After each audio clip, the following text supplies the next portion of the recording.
रमेश जेना 1 number, द्वितीय हेले Dasharathi Gamang गतकाली press conference रे मु आपण मानकु कहिथिल तांको कथा। तृतीय हेले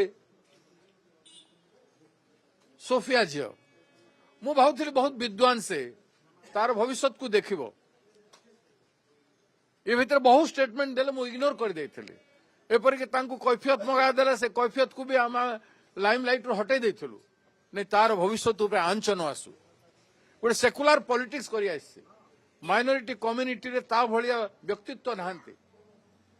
दल पई एवं ता निज पई भी बहुत भविष्य भलो होई पारिबो। आमे तांकर बापांकर विरुद्ध रे कार्यानुष्ठान पर मध्य आमे सोफिया ऊपर बैंक करथुल, तांको भरोसा करथुल। गतकाली से मो सहित कथा है सकाळे 2 थर कथा कहिथिले अंकल मु कोठी आसी बोली 2 थर कथा हैथिले। आमर कार्यालय को एठी आसीबा पई कहिथिले, आसिले गले किंतु भोट मोटे जहा देखैले से भोट से केते केते सुंदर भाबरे एई भलिया भी मु जानुथिली से न दे पारंते।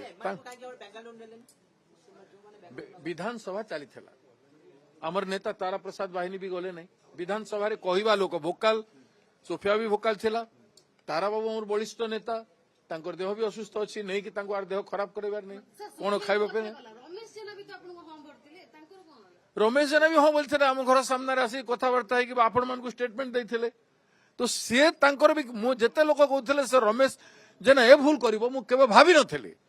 सी जो कांग्रेस पार्टी रो जमीदारी थिला तांकर गंजाम जिल्ला रे ताकू से सब दिन पई खत्म कर दे। आपन आखि जे खोली गला तो कि आपन साथी रे तो मु तो आगु जानि छे, मु आगु जानि छे मौका दउथली ए राज्यसभा निर्वाचन पर्यंत मु मौका दउथली सुधरी जिवे समस्ते बेले भलो हबो समस्तन को राजनीति दृष्टिकोण। ना ना ना ना हार मानी ना हुआ आमे आपण देखंतु कोन होउची संख्या हे हिसाब रे देखिबा बोले एबे भी हमर संख्या खराब है नहीं। तेणु जहा होउची हो किंतु ए जो माने हमरु 3 जन बाहरी जिबाटा एटा